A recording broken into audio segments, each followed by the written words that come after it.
Ciao Rock Spacers, benvenuti in questa nuovissima puntata, molto intima direi, perché molti di voi mi hanno chiesto di stilare una classifica degli album che più mi piacciono, degli album che ascolto e dei dischi che secondo me sono fondamentali e che soprattutto hanno influenzato molto il mio modo di ascoltare la musica, di farla, eccetera.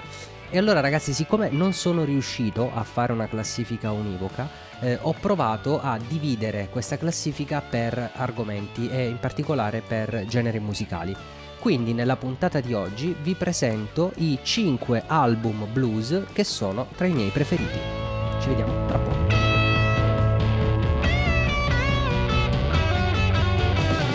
Partiamo subito dalla quinta posizione. In quinta posizione c'è un album del 1969 che quest'anno compie 50 anni, Willie Dixon, I Am the Blues.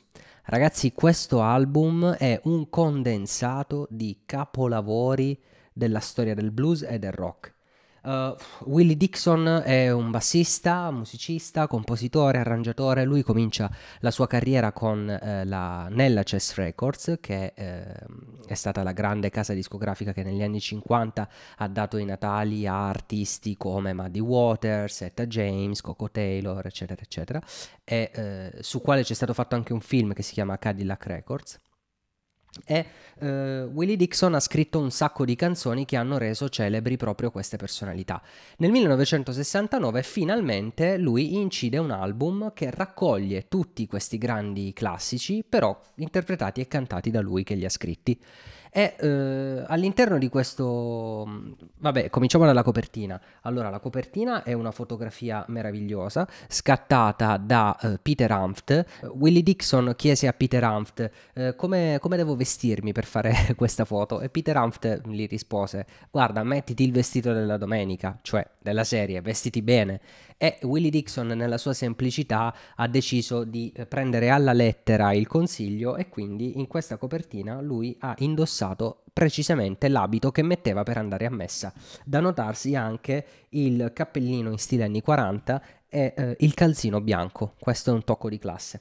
Peter Hanft voleva sottolineare la stazza grossa di Willie Dixon, che pesava oltre 150 kg, facendolo sedere su uno sgabellino striminzito. Ed ecco il motivo della scelta del seggiolino piccolo sotto questa grande massa di blues. Allora ragazzi, I Am the Blues di Willie Dixon ha un sacco di tracce meravigliose, tra cui Hoochie Coochie Man, che è il grandissimo classico portato alla ribalta da Muddy Waters, cantato dai Rolling Stones, cantato da Eric Clapton, ma al suo interno ci sono anche altri classici, come per esempio Spoonful, che ha dato, diciamo, è stato l'incipit della carriera di Howlin' Wolf, ma che è stato coverizzato da un sacco di altre band, anche i Grateful Dead per esempio, oppure come non dimenticare la versione super psichedelica dei Cream. E che altro? Beh, ci sono un sacco di altri brani meravigliosi, ma ve ne voglio dire soltanto altri due. Il primo è la traccia che apre questo disco, che è Backdoor Man. Backdoor Man non solo apre il lato A di questo album, ma apre anche il lato B dell'album The Doors del 1967. Quindi i Doors nel loro album d'esordio hanno proprio una cover di Willie Dixon, e non sono gli unici. Un altro grande album d'esordio che deve dire grazie a Willie Dixon è proprio quello di Led Zeppelin numero 1. Infatti anche all'interno di Led Zeppelin numero 1 c'è una traccia che è contenuta in questo album, e non vi dirò qual è, così ve lo andate ad ascoltare. Al quarto posto un altro grandissimo classico, e questo in realtà è al primo posto dei miei dei dischi del mio cuore, è 1970, Leila, Derek and the Dominos. Ragazzi, quest'album è storia sotto tutti i punti di vista. Il concept della copertina è meraviglioso, è un disegno fatto da Franz den Schoenberg, il quale ha rappresentato questa donna con questo mazzo di fiori, e Derek and the Dominos in realtà è il nome di Eric Clapton e la sua band, The Dominos. Nei Dominos ci sono Bobby Whitlock, Jim Gordon, Carl Radell, con la straordinaria partecipazione di Duane Allman. Derek and the Dominos è appunto il nome in codice di Eric Clapton, il quale non voleva assolutamente farsi scoprire, perché quest'album è un album molto intimo e ci sono una serie di tracce come Bell Bottom Blues e Layla stessa, che sono i capolavori di Eric Clapton e che sono molto personali perché raccontano di una storia d'amore che non può essere tanto palesata al mondo, quindi lui non voleva che si sapesse, non voleva che si capisse.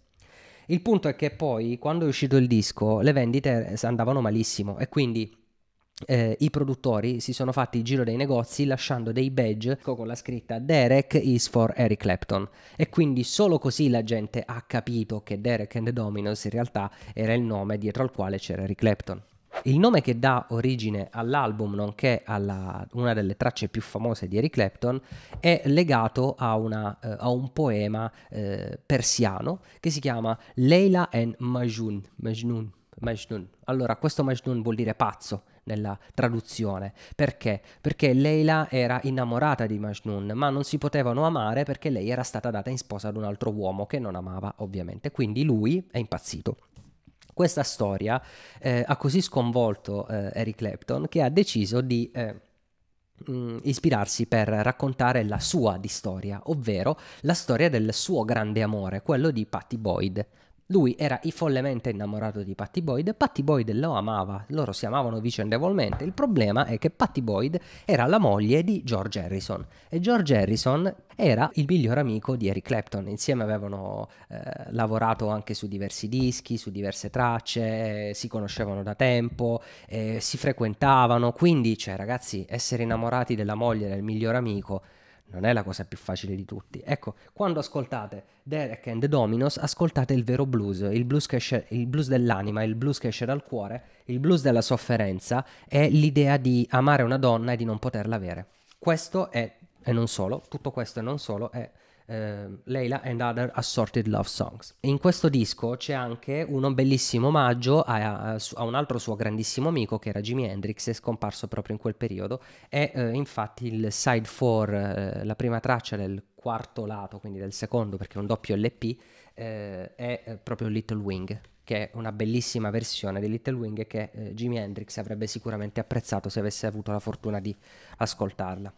Andiamo avanti, in terza posizione ragazzi, il padre del blues texano, il maestro della Telecaster, lui è chiamato The Iceman, l'uomo di ghiaccio, e sto parlando di Albert Collins. L'album è Ice Speaking, 1978, guardate in copertina che meraviglia, cioè una Telecaster stupenda che va col jack direttamente dentro a un cubo di ghiaccio. Favoloso. Allora, se leggete il primo paragrafo dietro di questa copertina, dice It burns like dry ice, like cold fire. Brucia come ghiaccio secco, come fuoco freddo. Ragazzi, è poesia.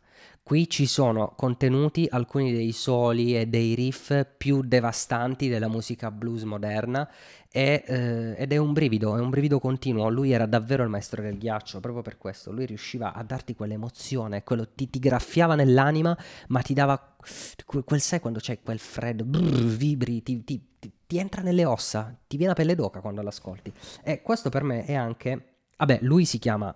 Dico una cosa. Lui si chiama The Iceman perché la maggior parte dei suoi dischi ha a tema il ghiaccio. Ma perché a tema il ghiaccio? La storia è curiosa perché lui una volta era in macchina con un suo caro amico e stavano facendo questa lunga strada, ma faceva un freddo boia. Allora l'amico gli ha detto: guarda Albert, ma perché non accendi il defrost? Cioè scongeliamoci un attimo che qua siamo ghiacciati.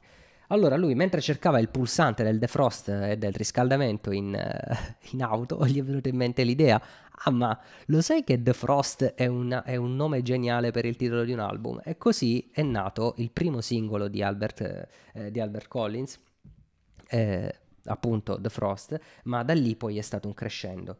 Nel 1978 con l'Alligator lui raggiunge l'apice. Secondo me questo è l'album più bello di Albert Collins in studio.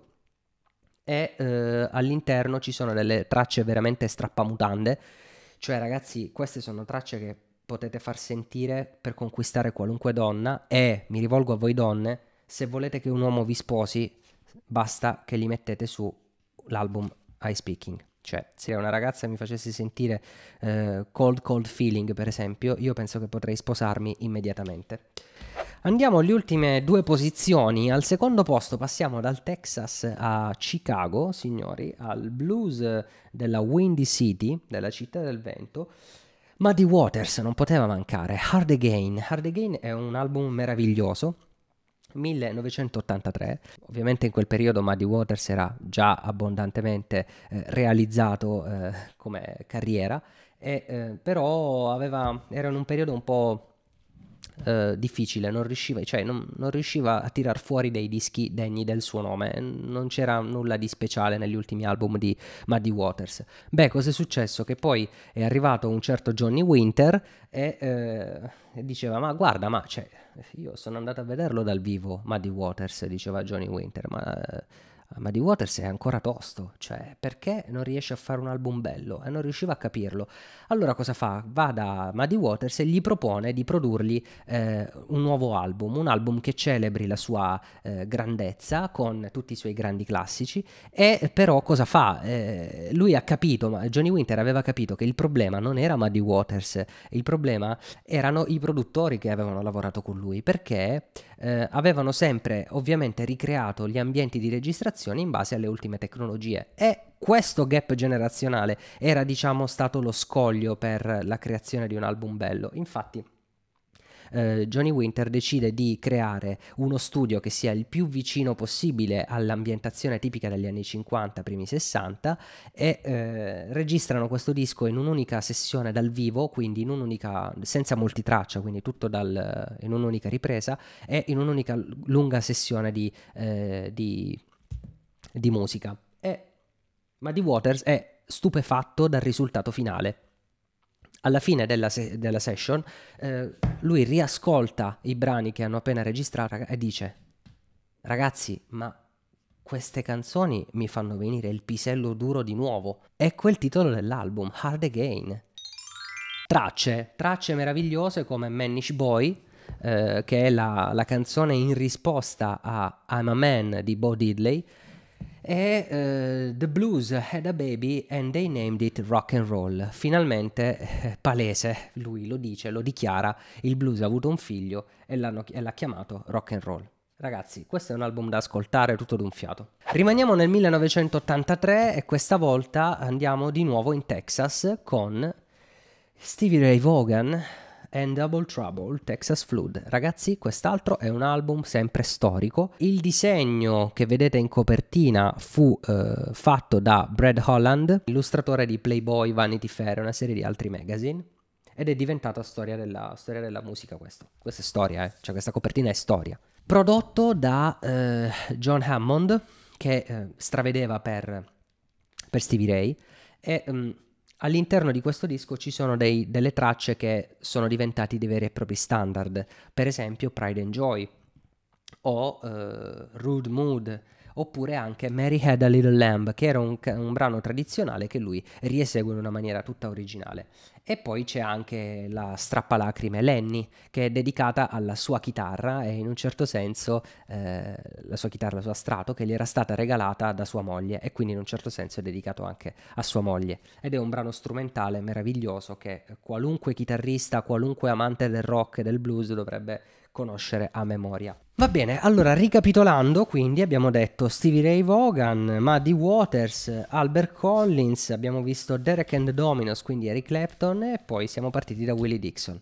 Questa era la mia top 5 degli album che io preferisco, che secondo me sono album meravigliosi, che hanno davvero modificato il modo di fare blues e anche il modo di fare rock. Sono curioso di sapere quali sono i vostri album preferiti, scrivetemi nei commenti, voglio sapere qual è la vostra top 5 degli album blues più belli di sempre, se secondo voi avrei dovuto mettere qualcos'altro. Se vi è piaciuto questo video lasciatemi un mi piace, commentate, condividete, iscrivetevi al canale e ci rivediamo alla prossima puntata.